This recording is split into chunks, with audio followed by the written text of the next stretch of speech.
Okay, Jimmy, we got oyster dressing. Hey, we got oysters. And I guess y'all know what this little slap chopper thing is. Everybody's brother makes it, slap and chop. And you got the oysters up inside that bowl. And we just wasn't going to put the whole oyster in, but we didn't want to cut it up terribly bad, so you just kind of do a little chopping, slicing, and dicing. It doesn't take much. Yeah, sometimes when you get them out the container, and this is a quart of oysters that we got from over at Cajun Catch, sometimes they're pretty big, you know, and that's a little bit more than you want to handle in one bite. So I don't know. I try to handle the big ones at one bite. We ain't going there. So anyway, you're just giving them a little chop, but you're not grinding them up. Right? Correct. Okay. Just a little chop, just so the women can taste it. There you go. Okay. And we have the reserved oyster liquor over here. You never know what you can use that for. Yeah, we're going to mix up some goodies in it. Absolutely. Okay. That's chopped enough. It don't take much. Wait a minute. I got one I missed. Hold on. I'm going to go back and get him. I see him. He's floating around in there. Yeah, technically, you wasn't slapping that. No, I wasn't slapping that. We just push it down, just kind of get the blade to cut it a little bit. We don't want to make an oyster mess. How about I go put that right into the sink? That's what I'm talking about. All right. Okay. We're going to set this out of the way for just a moment. Okay. And we're going to take the juice out of the oyster container, and we're going to add some goodies. I got a little Creative Cajun Cooking seafood ball here, and some Magic Swamp Dust seasoning. All right. We'll put us about a tablespoon in there. I got this little half spoon measurement thing. So. Okay, so we're just putting a teaspoon in there, not a tablespoon, right? Teaspoon, yeah. Teaspoon. It don't take much. A tablespoon will light you up. It'll light you up. Yeah. You're right. And I got a little dust. We're going to chunk amongst it. And that's a couple of tablespoons. Yeah, that's a couple of tablespoons. Gotcha. And look, this little barbecue sauce stuff, I'm going to tell you, I'm kind of hung up on this barbecue thing. Give it a little sweetness, a little savory. Add a little sweetness and flavor to it. It don't take much. And everybody said, what does that taste? That's right. And all the fancy people go, ooh, it's got that umami to it. Umami. Yeah. Umami. That's it. We got a little Worcestershire going into it. Okay. Kind of add that thing. Worcestershire sauce. Which is made from anchovies, so we're sticking that seafood. That one does not have anchovies in it. How do you get Worcestershire sauce without anchovies? anchovies? None. Not that one. That's what I use to make my sausage with. Oh, okay. And a little kitchen bouquet, kind of darken it up some, you know, so it don't be so blonde. Gotcha. It's kind of like me. I'm platinum blonde. That's the way to do it. That's the way to do it. Hey, what's this here sauce? What's this here sauce? What's this here? What's this here sauce? That's it. All right, so we got the oyster liquor, the seafood ball, swamp dust. What's this here sauce? Worcestershire sauce. Worcester sauce.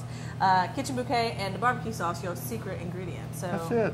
There you go. There wasn't no secret. We're telling them on TV. I know. Pay attention out there, people. It's on the website, too, at creativecajunCooking.com. There you go. Kind of cut up a little bit. All right, and this is our cornbread all busted up. Yeah, we bust all the cornbread up. And I'm going to mix this. I might probably add a little bit more water to it so it'll become like a paste. That's probably not quite enough. But we got a little oyster liquor still left with our oysters, too. A little bit of that, that's right. A little bit more moisture. You want me to get you some water in your cup? Just a little water in the cup. Let's do it. Okay. Now we're going to see how much moisture we get with our oyster. See how it's done chopped up like that? We're going to just dump that right on in. Kind of, what do you call that? Swaze this thing right on around. There you go. That's a good one. That's a good one. I'll take it. I don't know if that's French or not, but it sounded good. Sounded good. Make a nice Swaze. Make a nice mélange. That's it. Put a little more water to it. There you go. I'll thin it down. The oysters all up in that dressing. Oysters all up in this thing. Now my poor mama, she had to make different kinds of dressing for Thanksgiving because kids wouldn't eat the oysters in dressing. So she had, with her pan, she had half of it regular cornbread dressing and half of it with the oysters in it. But she would leave them whole because she wanted to get that little surprise in her cornbread dressing. Yeah, that's what I'm screaming. That, and she had to figure out which side was which after she took it out of the oven too. So it was a lot easier to see if it had a whole oyster in it. You just eat it and hush. Don't worry about it. There you go. Toward your head. That's pretty much what she told me. Eat it and hush. Eat it and hush. Look, I'm having to learn how to cook all over again. I got some brand new glasses. Now you can see? And now I can, well, no, not really. But it helps a little bit. There you go. I can kind of line up the spoon with the pan, you know. Eddie told me I had to have a Cadillac out. I said, well, sure, I love a Cadillac. Oh, yeah. Yeah, give me one of them Cadillacs, baby.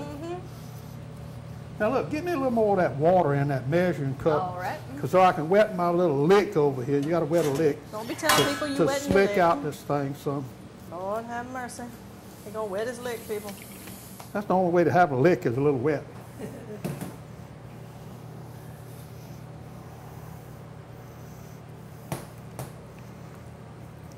That way you can kind of smooth it out a little bit. Yeah, we had in the shrimp dressing was like 2 pounds of shrimp. That's a lot of shrimp. You bite in, you're gonna eat a shrimp. I'm gonna promise you. And we got a whole quart of oysters in this. Whole quart of -2. oysters. -2. That's it. Look, at 65, I need to have a little encouragement. You know, raw oysters always help. Ooh, Wendy. Oh yeah. Yeah, Wendy wanted to know. Since we getting married that December the 28th, she want to know who's catering our wedding. I said, who you think, girl? Huh? Like you gonna pay somebody else to cater your wedding. That's it. And Jimmy all about catering his own wedding. I can promise you that. And look, all them guests were gonna be saying, Jimmy better be catering that wedding because I ain't getting nobody's else. That's it. That's it. I ain't be long. That oven gonna be done. Let me look at it while I'm here. Oh yeah, looking good. Looking good. Shrimp just starting to get a little bit pink on the edge. Now while the dressing was in the oven, we actually sprinkled it with a little bit of crushed cracklings on top for a little extra something special, and it was good. Now next up, we're going to have shrimp Alfredo, and we're going to have Bryce and Bryant Viverata come cook it for us. So stay tuned right here to the Outdoor Kitchen Show. We'll be right back.